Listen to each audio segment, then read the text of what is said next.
Hello guys, welcome back to our channel. Episode ആരംഭിക്കുമ്പോൾ കാണിക്കുന്നത് ചെമ്പകമംഗലമാണ്. ആരും ഇവൾക്ക് എൻ്റെ കണ്ണ് വെട്ടിച്ച് ഒരു തുള്ളി വെള്ളം പോലും കൊടുക്കരുതെന്ന് സാവിത്രി പറയുമ്പോൾ മീനാക്ഷി പറയുകയാണ്, അല്ലെങ്കിലും ഞാനൊന്നും കഴിക്കാനേ പോകുന്നില്ല. 2 ദിവസം പട്ടിണി കിടന്നെന്ന് കരുതിയേ ഒന്നും സംഭവിക്കാനേ പോകുന്നില്ല. ഒന്ന് ഡയറ്റ് ചെയ്യണമെന്ന് എനിക്ക് ആഗ്രഹമുണ്ടായിരുന്നു, അത് നടത്തിയെടുക്കാലോ എന്ന് മീനാക്ഷി പറയുമ്പോൾ നിന്റെ അഹങ്കാരം ഞാൻ തീർത്തു തരുന്നുണ്ടെന്ന് സാവിത്രി പറയുന്നു. ഇത് കേൾക്കുന്ന രാജലക്ഷ്മി അമ്മ ദേഷ്യത്തോടെ പറയുകയാണ്, നിന്റെ അഹങ്കാരം ഞാൻ അധികം വൈകാതെ തന്നെ തീർത്തു തരുന്നുണ്ട്. അന്ന് നിന്നെ ഞാൻ ഈ വീടിൽ നിന്ന് അടിച്ച് പുറത്താക്കുകയും ചെയ്യും. മൂത്തവനെയും നിന്നെയും കൈമളേട്ടൻ ലാളിച്ച് വഷളാക്കിയത്, പക്ഷേ അതൊന്നും എൻ്റെ അടുത്ത് നടക്കാനേ പോകുന്നില്ലെന്നും രാജലക്ഷ്മി അമ്മ പറയുന്നു. ഇത് കേൾക്കുന്ന മീനാക്ഷി പറയുകയാണ്, എൻ്റെ മുത്തശ്ശി, ഞാൻ പട്ടിണി കിടക്കുന്നത് കൊണ്ടല്ലേ നിങ്ങൾക്കൊക്കെ വിഷമം. എന്നാലേ ഞാൻ ഇവർക്കിട്ട് ഒരു എട്ടിന്റെ പണി തന്നെ കൊടുക്കാൻ പോവുകയാ. അതേസമയം ആരോ അവിടെ വന്ന് മണിയടിക്കുകയാണ്. തുടർന്ന് മീനാക്ഷി പുറത്തേക്ക് ചെന്ന് പാഴ്സൽ വാങ്ങിക്കൊണ്ട് അകത്തേക്ക് കയറുന്നു. ഇതെന്താ എന്ന് സാവിത്രി ചോദിക്കുമ്പോൾ നല്ല ചിക്കൻ ബിരിയാണിയാ, ഞാൻ കഴിക്കുന്നത് കണ്ടിട്ട് നിങ്ങൾക്ക് കൊതി തോന്നല്ലേ എന്ന് പറഞ്ഞുകൊണ്ട് മീനാക്ഷി സാവിത്രിയുടെ മുന്നിലിരുന്ന് ബിരിയാണി കഴിക്കുകയാണ്. തുടർന്ന് സാവിത്രി പറയുകയാണ്, നിന്നോട് ഒന്നും കഴിക്കരുതെന്നല്ലേ അവൻ പറഞ്ഞിട്ട് പോയത്. അതെ, ഈ വീട്ടിന്നോ ആ വീട്ടിന്നോ ഒന്നും കഴിക്കരുതെന്നാ ആ മകൻ പറഞ്ഞിട്ട് പോയത്. അല്ലാതെ പുറത്തുനിന്ന് ഫുഡൊന്നും ഓർഡർ ചെയ്യരുതെന്ന് എന്നോട് പറഞ്ഞിട്ടില്ല.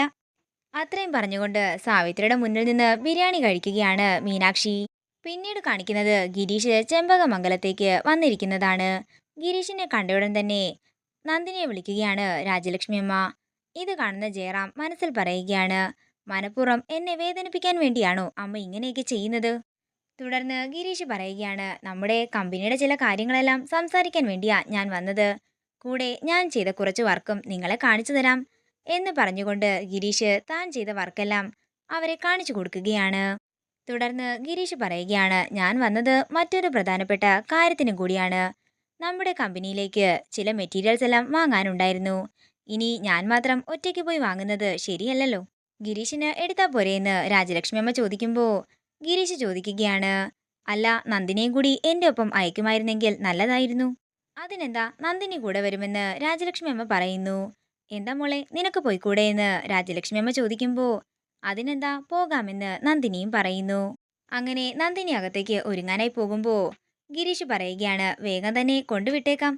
പിന്നീട് കാണിക്കുന്നത് വിഷമത്തോടെ നിൽക്കുന്ന ജയറാമിന്റെ അടുത്തേക്ക് ചെല്ലുന്ന കൈമളിനെയാണ്.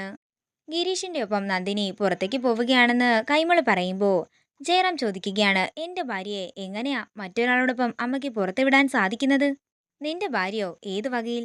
എന്റെ മകനായി നിന്നെ വേദനിപ്പിച്ചാലേ അതിൽ കൂടുതൽ വേദനിക്കുന്നത് ഞാനായിരിക്കും.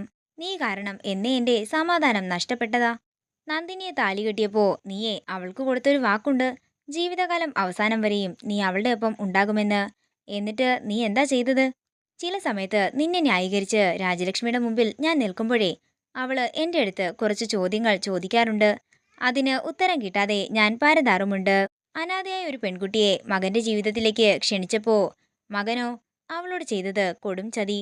അതുകൊണ്ട് സനാതനായ മകനെ ഉപേക്ഷിച്ച് അനാഥയായ അവളെ സ്വന്തം മകളായിട്ട് ഏറ്റെടുക്കുകയാണ് രാജലക്ഷ്മി ചെയ്തത്. നിന്നെ ഇനി പരിഗണിക്കണോ അതോ അവഗണിക്കണോ, ഇതിനുള്ള അവകാശമെല്ലാം നന്ദിനിക്ക് മാത്രമാണ്.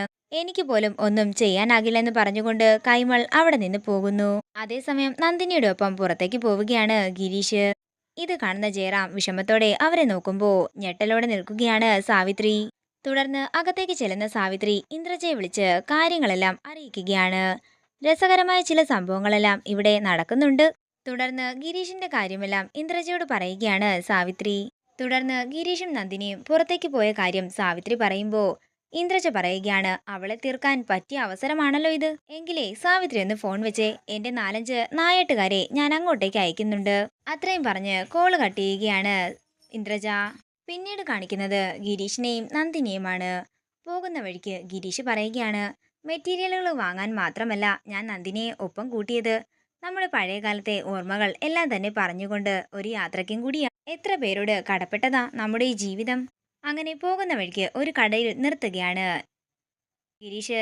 തുടർന്ന് ഒരു പൊതിയുമായി നന്ദിനിയുടെ അടുത്ത് വന്ന് പറയുകയാണ്, ഇത് തനിക്കുള്ളതാ, തനിക്കേറെ ഇഷ്ടപ്പെട്ട ഒരു സാധനം. കവർ തുറക്കുന്ന നന്ദിനി സന്തോഷത്തോടെ പറയുകയാണ്, ഹായ്, തേൻ മിഠായി. ഇതൊക്കെ എങ്ങനെ ഓർത്തിരിക്കുന്നെന്ന് നന്ദിനി ചോദിക്കുമ്പോൾ ഗിരീഷ് പറയുകയാണ്, ചിലരൊക്കെ അങ്ങനെയാടോ, ചിലരുടെയൊക്കെ ഓർമ്മകൾ നമ്മുടെ മനസ്സിൽ എപ്പോഴും പതിഞ്ഞു കിടക്കുമ്പോഴോ അങ്ങനെയാ കാര്യങ്ങളൊക്കെ. പിന്നെ നന്ദിനിയുടെ ഫാമിലി ലൈഫിനെ കുറിച്ചൊന്നും പറഞ്ഞില്ലല്ലോ. അതൊക്കെ അറിഞ്ഞാൽ എനിക്ക് കൊള്ളാമെന്നുണ്ടെന്ന് ഗിരീഷ് പറയുമ്പോ അതിനെക്കുറിച്ചൊന്നും എന്നോട് ചോദിക്കരുതെന്ന് നന്ദിനി പറയുന്നു. സോറിയടോ, തന്നെ വേദനിപ്പിച്ചിട്ടുണ്ടെങ്കിൽ താൻ എന്നോട് ക്ഷമിക്ക്. അല്ല, ഗിരീഷിന്റെ ഫാമിലിയെക്കുറിച്ചൊന്നും പറഞ്ഞില്ലല്ലോ എന്ന് നന്ദിനി പറയുമ്പോ അതിനെക്കുറിച്ചൊക്കെ പറയണമെങ്കിൽ ഒത്തിരി ഉണ്ടെന്നും നമുക്ക് വണ്ടി എവിടെയെങ്കിലും നിർത്തിയിട്ട് സംസാരിക്കാമെന്നും ഗിരീഷ് പറയുന്നു. തുടർന്ന് അവർ വണ്ടി ഒതുക്കി നടന്നുകൊണ്ട് സംസാരിക്കുകയാണ്. അതേസമയം ഇന്ദ്രജ അയച്ച രണ്ടാളുകൾ അങ്ങോട്ടേക്ക് വരുന്നു. ഇതോടുകൂടി ഇന്നത്തെ എപ്പിസോഡ് ഇവിടെ തീരുകയാണ്. വീഡിയോ ഇഷ്ടമായെങ്കിൽ മറക്കാതെ ലൈക്ക് ചെയ്യുക, ഷെയർ ചെയ്യുക, കമന്റ് ചെയ്യുക. കൂടുതൽ സീരിയൽ അപ്ഡേറ്റ്സിനായി മറക്കാതെ സബ്സ്ക്രൈബ് ചെയ്യുക നയൻസ് ക്രിയേഷൻസ്.